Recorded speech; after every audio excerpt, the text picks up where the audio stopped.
Hello, everybody. Welcome. Welcome to Real Talk.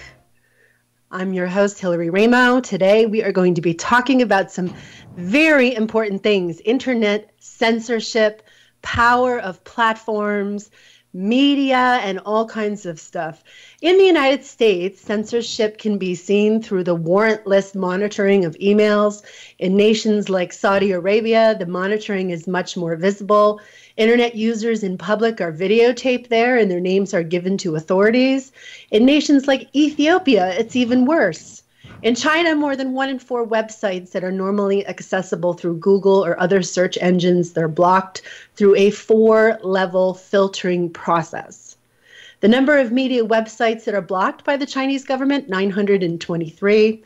And 1.72 billion people, that's the number of people that are affected by internet censorship on any given day globally. We are looking at something that we need to take a closer look at. And today my guest, Joe Martino, is going to do that. He is the founder of CE News. We're going to be talking about his network.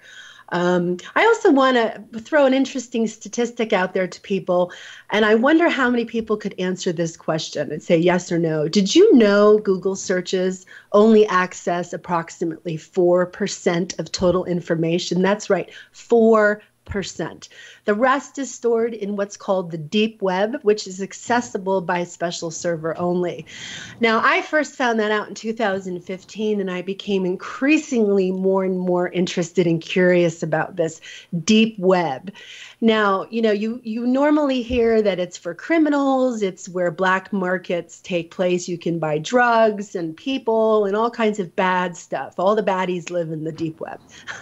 Well, that's actually not true. They are there, but what lies beneath that is kind of like an iceberg, and we go down into large, vast data storage banks, most of which are owned and run by the government, educational systems, and so on and so forth.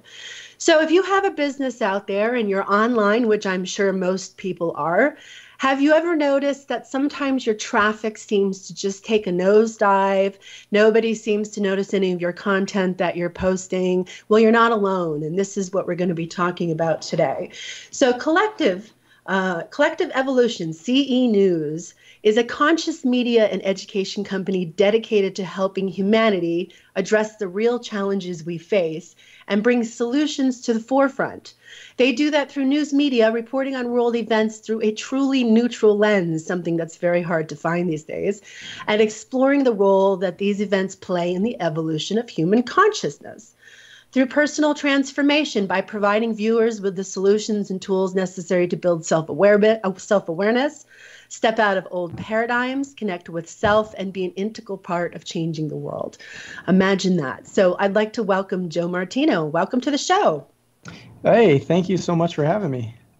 Well, you're doing a great thing in the world, and it caught my attention, so I couldn't wait to get you on here to have this conversation. So why don't you tell our listeners a little bit about yourself, how you got into running CE News and all that good stuff?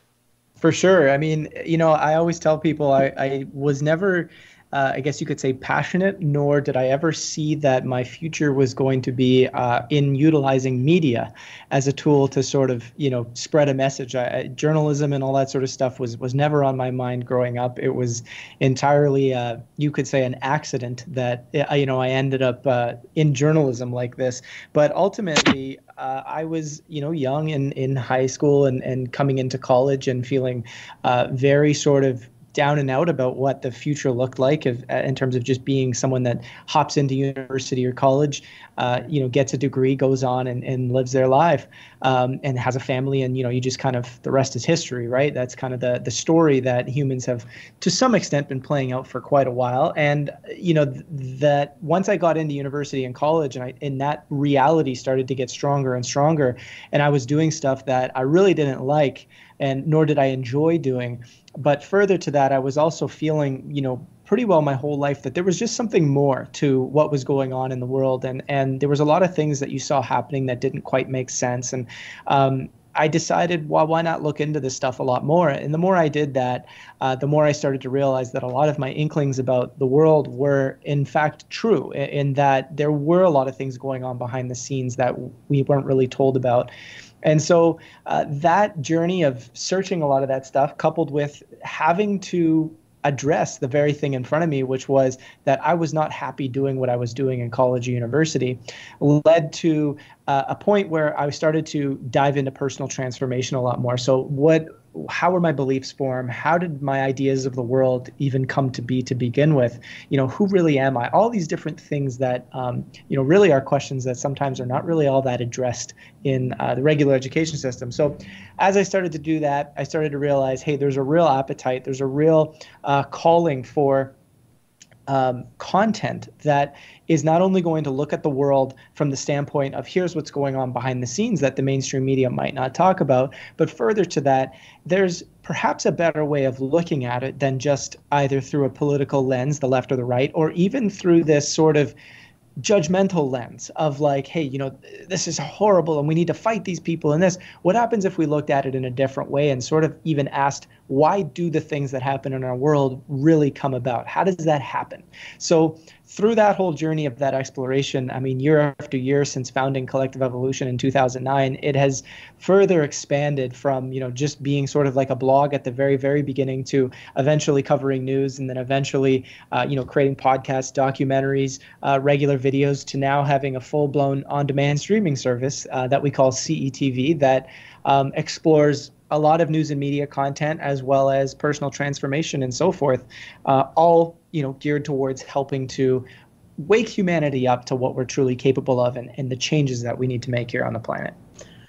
I bet a lot of people can relate to what you just said, because the minute you get involved in anything, you get emotionally attached and suddenly you want to do something about it. And it's not so easy. You want to go talk to people about it. Sometimes you get stuck in conversations where opinions differ. You're on the left or the right. But, you mentioned something that's pretty interesting, this self-awareness, this awakening process where your purpose comes in and lands in your lap. And suddenly you have this aha moment and you realize what you're meant to do, which clearly was to become a content producer. Now, not many people go to high school and college and say, well, I'm going to become a content producer someday. But it's a very needed role and once you do step into that role, I believe that it then puts you into a certain category where suddenly you experience a lot more of this stuff that we're talking about today than you would if you were just the average person going through reading content as a reader or a watcher of content. You don't know what's going on behind the scenes. You don't know what these content producers have to go through to get their stuff done, and then what they have to face as far as challenges with their content. I started creating content in 2005. A lot of my stuff is offline now because it was just taken down in 2011 by YouTube. A lot of it's just not there anymore. But what I've watched since is a systematic takedown of content using people as examples. They find the one thing that they don't like and they want to use it as an example to take down their entire platform. I've talked a lot about this last year when I was promoting my last book. When Alex Jones was on the air at the height of his career in 2010 or so, he had millions and millions of listeners. He was on tons and tons of different channels. And he was talking about a lot of really important things, even though his delivery is questionable. People don't like his personality, but the numbers don't lie, right? We have to look at the numbers. And he had very high numbers. But then when they took him down this past year because of a Sandy Hook, okay, they took down his platform on Twitter. They took down his platform on YouTube. They put him on national news saying they were taking him down. So I see what's going on, and it's a very precarious thing, and we have to really have a good handle on what's going on, because otherwise people just watch the content come down and go, well, good, he was a hate speaker. Right? And they don't really know what his content was, perhaps, or maybe they just heard one show and they didn't like it. That's a slippery slope, because that means then we start getting into free speech and we get into all of these things that people experience when they get online and they have something to say. The internet is a place for something to say, right? Or to put up a piece of work or a body of work, or like yourself, move into different evolutionary stages of your business. What has been the most difficult challenge in being a content producer that you would say is important for people to know? I'd say first and foremost, it's like sort of anything else, right? Like we live in a world right now where you have a financial system, and that financial system is not all that, I guess you could say, abundant in terms of providing a lot of resources very easily to people who are trying to do something against the grain. And so essentially, to produce the content at the scale to which we're producing it, which is, articles every day, videos, multiple videos every single week, having to do the research, having to do the investigations, really just kind of dive deep on all of it. An organization like ourselves should be operating off of a yearly budget, into the several millions, right? I mean, you could argue how high it really needs to go, but we really only got to spend 1 or 2 years with a budget that large because of demonetization efforts that essentially stripped out, the 10 years of work that we had put into building up an audience that we were able to speak to, building up our revenue streams that we were, doing nothing wrong, like there was nothing that we were doing that was hateful, that was providing incorrect facts to people. We weren't providing stories that were highly questionable in terms of like, oh, well, there's no proof behind this, or, every time we were talking about something that was, an opinion that was clearly labeled, everybody knew what was going on. We never had anything that was radical. We never had anything that was super out there. So to go through the experience of, building up a business for so many years, and then all of a sudden 80% of your revenue is systematically just removed at the snap of a fingers, it's almost like, one thing people don't get is that is essentially like putting a complete stop to the business. And it's not like we're, going and we have average jobs that we're working, and then we come home and in the evenings we produce what we produce at Collective Evolution. It's about 12 hours, 10 to 12 hours a day of working as hard as you possibly can to produce the stuff that you need to produce. And if you don't have enough money within all that to pay your bills, then guess what? It stops. And the systems that are looking to stop alternative and independent media know that monetization is the most important thing, right?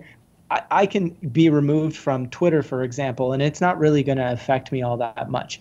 I could be removed from even, say, YouTube, and it's not going to affect me all that much unless I have a lot of my revenue that's coming from YouTube through the way it's monetized. Like for us, back in December of 2018, it was December 26th, we got a message from YouTube stating that your channel, so not, a couple of videos here and there, your entire channel is no longer eligible for monetization. So we have 0 copyright strikes. We have 0 community standard strikes. We've never done anything wrong. If you go to the back end of our YouTube, it states that we're in perfect standing. And usually this is because all of our content is original. We shoot it all in our own studios. We use all licensed material. Like nothing we're doing is anything that would go against anything that YouTube sets out. We don't attack people. We have very calm, peaceful approach to what we're doing. And yet our entire channel was just demonetized. And further to that, if you actually look at what happened in January of 2019, so this is only like maybe 7 to 10 days after we were demonetized, you can see the roller coaster drop that happened with how many views we were getting every single month on our YouTube videos. So it's literally like everything's going up, it's rising, and then there's a cliff that drops. About 80 to 90% of our views were just snap of a finger systematically taken away, and they've hovered at where they've hovered for quite some time. So here you've built up, we have about 90,000 subscribers on our YouTube channel, and our videos, struggle to surpass 1,000 views, no matter what we do to try and get them out there. So it's very odd that you're able to, YouTube, I guess you could say, is able to basically just knock out what your sustenance is, right? And Facebook has done the same thing to us. We're not eligible for any form of video monetization on Facebook. Further to that, they've gone and removed so much of our organic reach beyond what they've done to everybody else. Everyone has seen a decline in organic reach on Facebook, but when you look at the patterns, because you're on the inside and you're able to see the patterns every single day and how things work, you start to really see what content will produce say 7 days of bad results because of the fact that you spoke about vaccines, for example. So it's really about stripping out the revenue reaching people is one thing. Like you can reach somebody, but if you can't monetize, you can't run a business. It's that simple. And when you can't run a business, you can no longer do the depth and the quality of work needed to produce this stuff. So, establishment media is able to do what it does because it's able to make establishment money. And further to that, they have gigantic corporations backing establishment media, whereby even if it's not profitable, if it pushes an agenda that is required, then they're just going to keep funding it. Whereas independent media doesn't necessarily push an agenda that's favorable for anybody. So unless the people are supporting all of these demonetized independent media companies, you're going to get stuck with one mainstream narrative. And so demonetization is 100% the thing that people don't often see when they're on the outside. It really does work. I mean, they hit you in the pockets and they take out your ability to be able to function as a business. So you just has to be a hobby then if you're going to continue to do it. Mm-hmm. It's so important to have these independent voices. I had one person come up to me recently and they go, well, what is alternative media? How would you describe what alternative media is? It's a great question because, we take for granted sometimes being here at CE as to what that term actually means. And I think that there's multiple ways to look at it, but I'll try and keep it very simple. Oftentimes mainstream media is something that you might see when you turn on your television set and you see the news channels that are there, the CNNs, the CBSs, the CNBCs, all that sort of stuff. It's a format that has a political side. So either they're coming from the left or the right. They're usually corporate funded, right? So that they're running all the commercials, they're on the big networks, all that sort of stuff. And they're usually pushing what is often a incredibly safe, very sort of just everyday perspective on what's going on in the world. And they're never going to cover things that are all that controversial in asking bigger questions about what's going on. So, you'll never see the mainstream media, for example, truly do a proper investigation into vaccines or 9/11, because that's not really, it would threaten the mainstream conjecture, right? Mainstream conjecture is usually created by what presidents are saying, what world leaders are saying, or by what mainstream media is saying. Alternative media is usually something you have to go see off the TV, maybe even off radio. Sometimes it depends on whether it's a network like this that is open to discussing different things, but off the very big establishment radio stations. You may have to go to YouTube, you may have to go to websites online that are very clearly not establishment backed. Like Alex Jones, for example, is alternative media. It's a different perspective on things that is going to provide something that you're really just not going to hear in mainstream conjecture. Alternative media also sometimes means it's independent. So it oftentimes means there is no big billionaire or a billionaire company that's behind it, that's very sort of establishment oriented, that's funding the efforts of what's going on. So for example, you have RT, which is a network that you could say is alternative media, but it's certainly not independent, meaning it is Russia state sponsored. So you have to keep in mind that there is going to be that narrative, right? But it's alternative in that they're going to talk about events in a way that's completely different from the mainstream conjecture. So that's kind of the best definition that I can simply give on what alternative media is versus mainstream media. But I just want to reiterate that the independent side of media is becoming increasingly more important, because that's where you're able to oftentimes empower people who really have no loyalty to anything but the truth, or anything but really looking at what is going on out there.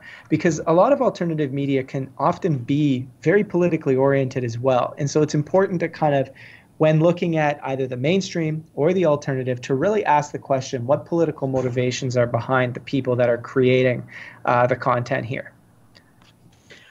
Well, there's a lot going on behind the scenes, and people might not realize it or not, but most of the establishment media comes with some kind of political lean one way or the other. And I think that we're just getting worse and worse and worse with that. It's very hard to find content that's not politically biased anymore, I think. As I get on here and I look and look and look, and I'm just saying, my gosh, does anybody have a middle stance? Mm-hmm. In our spiritual worlds, we're told to take the middle path. You don't want to go too far one way or too far the other way. You want to be able to stay balanced and in the middle. And critical thinking and rational thought processes are pretty important in that. But when you get online, like social media, they talk all this talk about swaying elections and stuff. I think it goes a lot deeper than that. And I'm curious on your opinion for social media swaying, because I've been watching social media since it was born. Facebook came on around 2008, and it's a relatively new platform, but it's gained so much power in such a short period of time. I think it was only inevitable before people really learned how to use it to market their business or to network. I mean, they had really great reaches. You could really do a lot of good on there, and then suddenly it just stopped. And I think the 2016 election helped to bring that about. Now, whether that was an intentional agenda or not, that could be questioned. But alternative media isn't just about fringe topics. It's not just about conspiracy theories.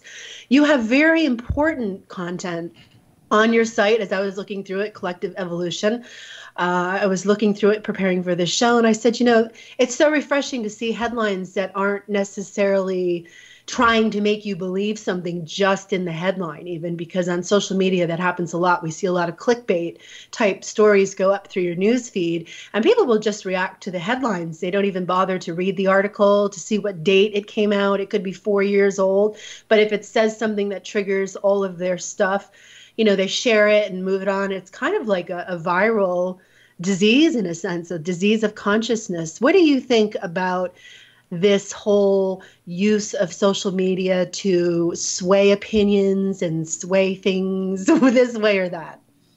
Yeah, I mean, 100%. There's, like you said, there's, Facebook was, you could say, a tool for connecting with an audience and providing whatever it is you wanted to provide. So whether it's you want to, connect with your friends and family, great.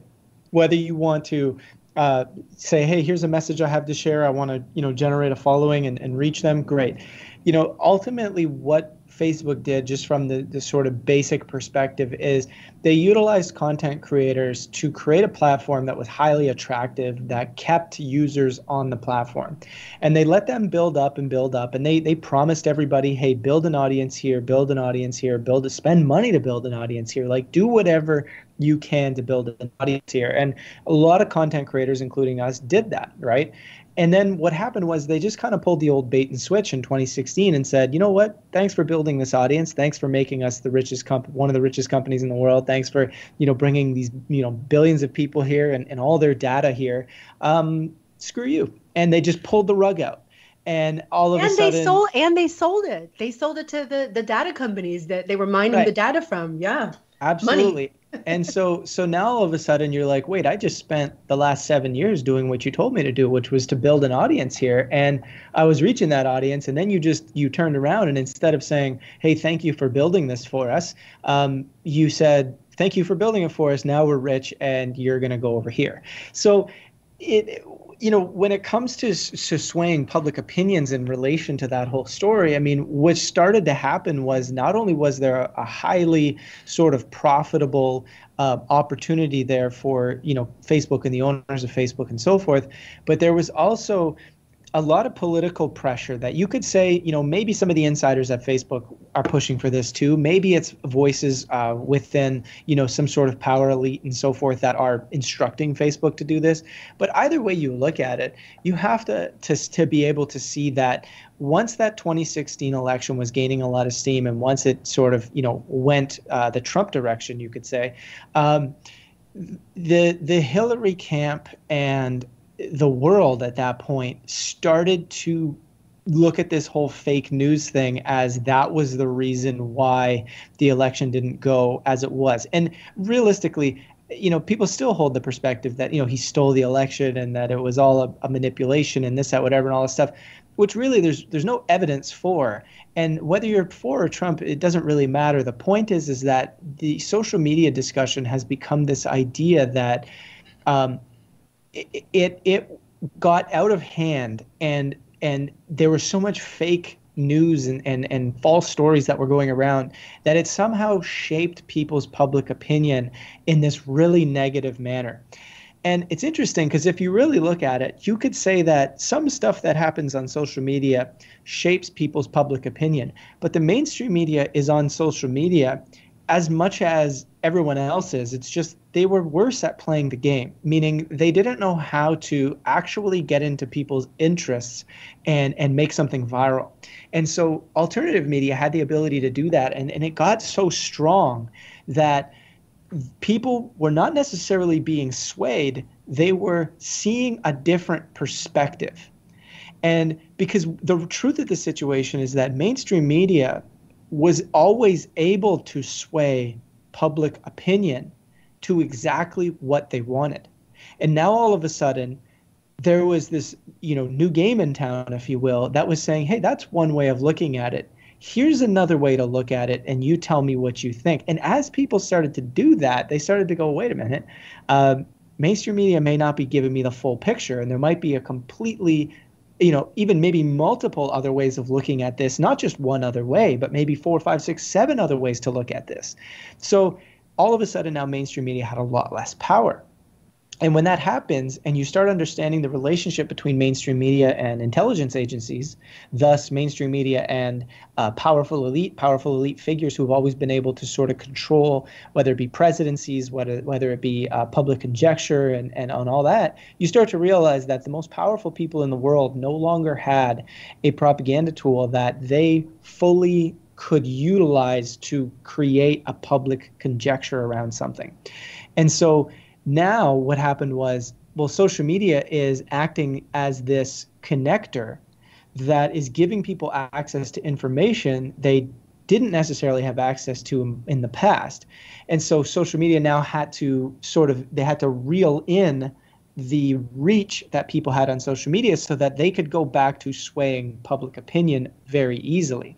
So the couple of different, I would say probably the smoking gun to me really is looking at the vaccine conversation. Now, it doesn't matter whether or not people are pro or against vaccinations. That's irrelevant when looking at the mechanisms of what's going on here. The mechanisms are you're not allowed to have an opinion. There is only one answer, and that one answer is that vaccines are completely safe. And the moment you get to that sort of rigidity, you know that something is being hidden. Whether that thing being hidden is, the most crazy story in the entire world, or whether it's something that, they just don't want people to know, it doesn't matter. What matters is that there's something going on here where they're trying not to let the public know very easily what's going on in a number of different discussions. And social media has certainly become now a way to control what people think on particular issues. Google's doing it. YouTube, who is also owned by Google, is doing it. Facebook's doing it. Twitter's doing it.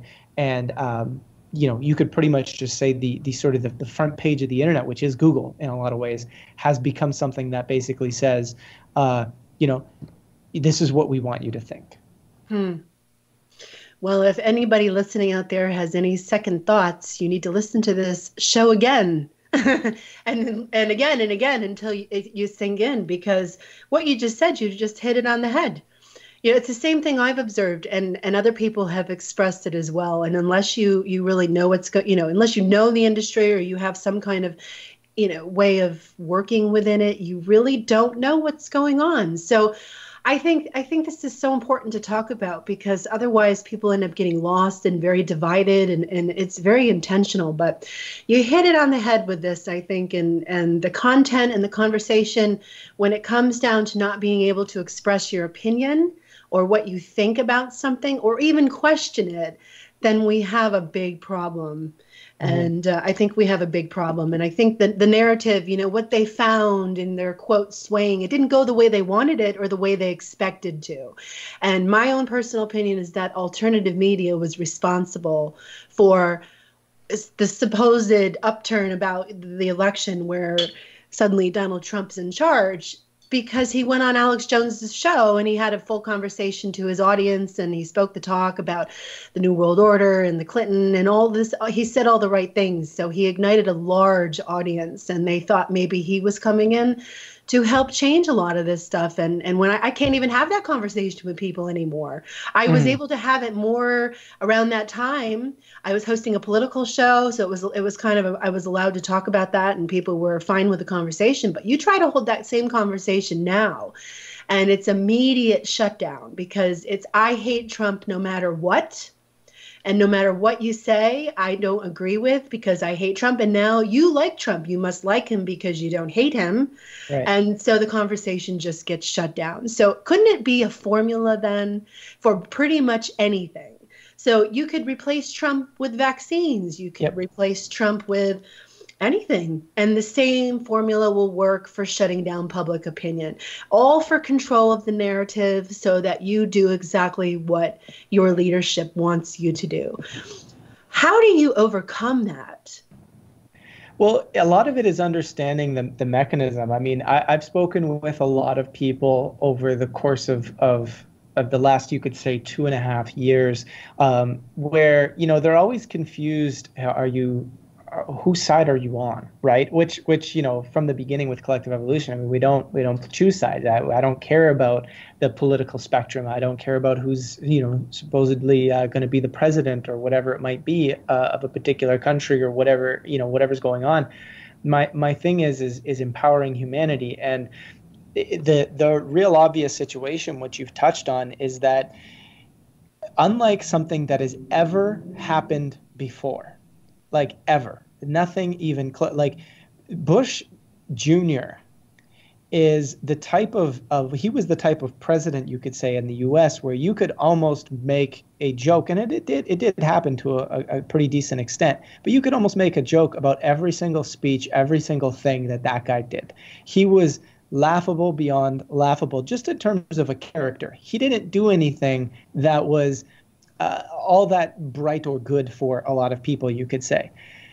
The difference as to why there's outrage culture with Trump versus not Bush Jr. back in the day is ultimately because of social engineering. It doesn't matter whether you like someone or not. It's how ungrounded has people's positions become. And if you look at the way, like you just said, people are with Trump, they're not even remotely grounded in understanding what's actually going on and what's being said.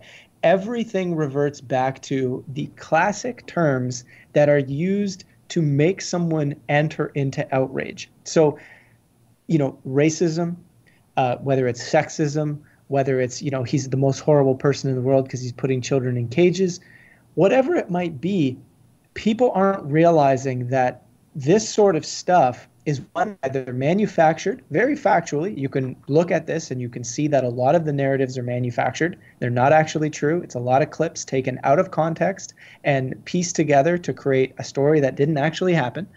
Or they're not looking at the fact that the same things Trump is doing are the same things that the last, say, 3 or 4 presidents did. And there's really no difference between the two of them, or 2, 3, 4 of them, however you want to look at it.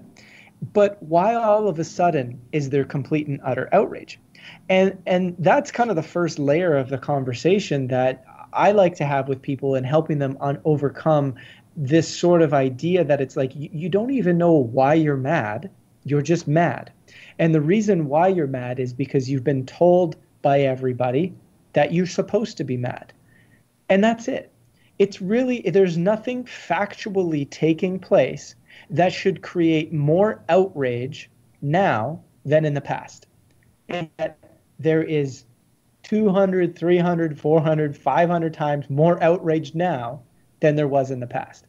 People could more easily be outraged by Obama and his actions than they could by Trump. And it doesn't matter whether you support him or not. It's completely besides the point. It's being able to take a step back and just look at the actions. The challenge is nobody's doing that because the culture is being engineered. And so when you start to see that and you take a step back and you see, and there's a very good film that does this, it's called Hoaxed.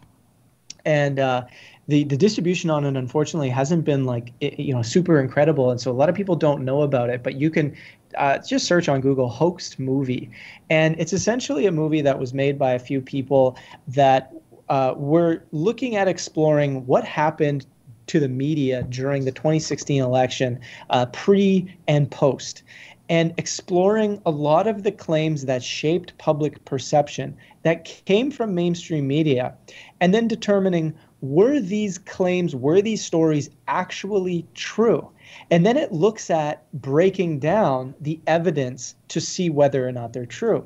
And, not to give away the whole movie, but what they found was that so much of what has built what people think about Trump is the mainstream media creating narratives that aren't actually true and that aren't grounded in fact, but because they're presented in certain ways, it creates the outrage, right? And currently, Alexandria Ocasio-Cortez is really good at doing this, creating outrage over stuff that she's right partially about, but that she's missing a lot of key details about. And so, part of what we do at Collective Evolution is helping people take a step back, get out of the political narratives, get out of which side you're on, and instead have a bird's eye view of what's actually taking place so that you can see the truth, so you know how to move forward. Because whether you're the type of person that wants to partake in the system and vote or not, the more you know what is actually taking place versus what you're being manipulated to think is taking place, the more you're going to make an educated decision. And unfortunately, through a lot of alternative media and through a lot of establishment media, it's hard to get a clear indication of what's taking place because everybody is so politically charged. And that's a huge issue. Even with, some of the prominent, Louder with Crowder is a very prominent voice. He is extremely biased towards the conservative side. Although he says some things that are very truthful, you're also going to get a whole bunch of sort of emotionally charged and enraged stuff about the left. Thus, you're not really going to hear a balanced perspective, right? So that's just an example of how alternative media can actually still misinform people because of the narrative. So the step is getting back, understanding the mechanisms of human condition that are taking place so that you can see what's actually going on. Well, I think, the social engineering works because people are not really clear on their triggers. They're not really clear on their emotional triggers. They haven't done the healing work to get that out. People might get mad at me for saying that, but it's true. I bet if you look closer at what really triggers you with a lot of this, you would actually see some personal journey work there. I'm going to change the direction just a little bit for the last part of the show here. I'm looking at your news page on collectiveevolution.com, and I like this headline, and I'd like you to talk about this a little bit. Why I haven't paid much attention to QAnon. Mm-hmm. Now, for those that are listening who perhaps don't know what the Q phenomena is, could you just briefly give us a summary and then tell me your opinion on what you think is going on with this?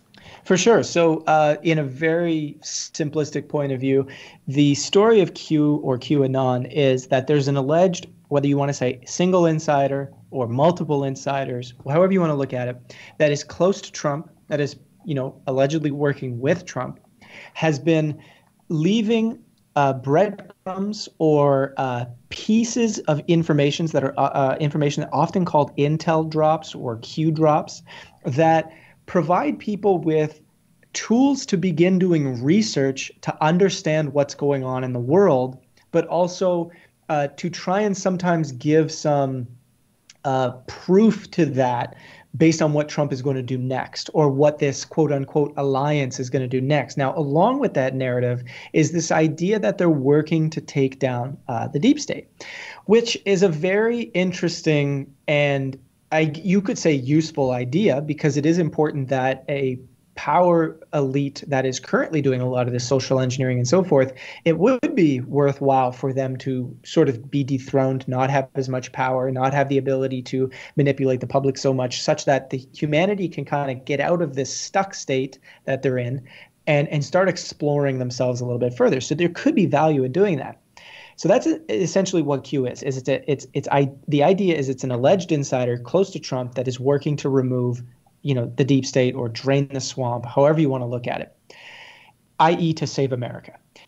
The challenge with this is that there's still not necessarily, if you really take an unbiased perspective at this and you really look at it, there's not a ton of proof to suggest that this isn't just an overthrowing of one set of leaders to another set of leaders that may or may not necessarily have, humanity's best interest at heart. So the way I've been sort of framing it for people is that, and I actually just recorded a podcast on this morning, is that, just because, so you have a deep state, right? And there's usually that's made up of a lot of different families. When you really look at it, you break down, you understand what's going on within the deep state, the power elite, the cabal.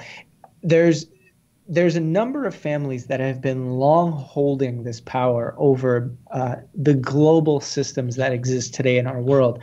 And it's been going on for a very, very, very long time. And what happens when you start to have divides within those families where some people are like, you know what, let's take things in a little bit of a different direction? Because all-out power doesn't last forever in the human condition and the human journey, because people eventually want to go in different directions and not everybody's going to agree. And so what I'm seeing happen is that you're having the deep state fracture and divide. And you have one set, which, you could kind of look at as, the Clinton sort of push, that where you get into all the child trafficking, all the sexual abuse, all the ritual abuse, the heavy satanic stuff, all that stuff that's been going on that there is just droves of evidence for. And I know it's hard for people to see that, but just think about Epstein. Alternative media has been talking about and exposing this guy for a very, very long time. Only now is the mainstream media finally catching up and saying, actually, you know what? They were right the whole time, right? So the point is it's like, listen to what alternative media has said and don't take these ideas as so far-fetched when every single year more and more and more of them are turning out to be true. So you have this dystopian side to the deep state that is going in one direction, and then you have this other side that's fracturing off. You might have some of the younger generations of these families who just don't agree with what's going on. You might have people who are having a bit of a change of heart and saying, hey, you know what, this heavily 1984 dystopian future for humanity, you know what, that's going to affect us too. And we don't want to go in that direction. So they're kind of going in a different route. And that's what I ultimately think Trump represents. And when I say Trump, I don't mean he's the ringleader of all this. He's literally just a figurehead that is one of the people that's going to be sort of puppeteering some of this stuff that's going on. Like he's there, kind of, I'm acting as the face of a bunch of these people that exist behind the scenes that are kind of pulling the strings and pushing different directions. And I think what's ultimately happening is you're having a battle or a war between two sides of the deep state. And Q is an intelligence tool to keep everybody on the alliance side, if you will, which is the side that's trying to, sort of overcome the dystopian side. It's an intelligence tool to help keep them all organized. And at the same time, it wakes people up to what's going on in our world. That's all great. The question that I have, because I'm not too concerned with, I don't think either way that you can prove that Q is either real or not real. I think there's still, it's up in the air. You can look at a number of different things that kind of suggest, hey, you know what, maybe there is some stuff that they're proving correct, or maybe there is some stuff that sort of links it to Trump. There might be something going on here. But there's no way of saying either way exactly what's going on. And so I veer away from trying to get too caught up in, is this real or not real? And then instead, I look at, are the actions of this alleged alliance that is overthrowing this other side of the deep state, are they actually creating a world where all of humanity is empowered and can thrive and is really free? Or are they perhaps doing what we've seen in history many times, which is a coup, an overthrowing of one set of leaders to instill a new set of leaders. And perhaps those new set of leaders are going to be a little better for people in humanity overall than the old set of leaders. But is it really what we're capable of? And is it really where we want to go at the end of the day? And so the reason why we haven't focused so heavily on Q is because it has almost become a little bit of a religious type following, if you'll say that, where people are sort of sometimes blindly following it. Now, again, it's not to say that there's not truth here. It's to say that the moment the following becomes blind, then you've picked a side again. And when you pick a side, you're now open to the manipulation again. And a great example I always use is, Trump is very much pushing this 5G infrastructure. And you have to ask the question, why would they be doing that if they had humanity's best interests at heart? Because when we know that 5G is really, it's a gigantic surveillance push, it's a directed energy weapon push, it's a massive economic push, it's a very dangerous sort of health consequence push, right? Why would they be doing that if they had humanity's best interests at heart? And so the Q narrative that came out of that was that, well, it's a different version of 5G that's actually safe and okay for people. Now the challenge is that came out of having a blind faith for what Q is saying, because there is no evidence to suggest that there's any quote unquote 5G technology that is safe for humanity. And nor did any of that sort of stuff get presented in this particular here's why 5G is okay narrative that came out of the Q community. So what this shows is there's this mechanism of people are getting sort of too caught up in what's going on within this, such that they're not seeing the bigger picture again, which is a repetition of a pattern that we continually create when we select sides. And so I think it's a lot more empowering to be able to observe what's going on within the Q community, and whether or not it's helping to shake things up, which is ultimately what I see Trump doing. He's shaking things up. He's exposing some of the skeletons in closets. I think he probably has his own skeletons too, which is why he is not full on just going and exposing certain things about some of the old regimes. And so ultimately you're seeing a war, if you will, a battle between two sides of the deep state. And I think one is a little bit of a more bright future for humanity. Now, it's not to say it's like insanely bright and that we need to stop there. It's just that it's a little better than the highly dystopian side that's going on. So we just try and remind people to just stay more neutral on the topic and remember that this is about expanding ourselves as much as we possibly can, really asking the questions about why we live in a world that is designed the way it is. And is the current administration really pushing beyond a lot of those limited structures, or is it slowly just kind of changing them a little, but is still going to have a lot of control over them and thus control over you? When WikiLeaks came out, when I was on the air full time back years ago, WikiLeaks was kind of like the Q phenomena. Mm-hmm. When the WikiLeaks came out, everybody would go crazy about it. And everybody was just willing to hand over all of their critical thinking, all their power, everything over to somebody telling them what was going on. I see Q as kind of the same thing. It's like a distraction. It's a fun distraction. You can, you feel like you're getting a little in with some secret stuff, and everybody just hands over their opinions and their rational thinking, and they just want to follow. Is following just ingrained in our culture to the point where it makes us a little stupid? Yeah, I mean, it illustrates a level or a state of consciousness, if you will, that we're in. That this is why we bring so much personal transformation work into the news and media, is because we're not trying to provide people with facts. Like I said, I'm not my passion is not in journalism or in, creating videos and writing articles and stuff. My passion is helping humanity evolve consciously. That's what's within me. That's what I'm here to share.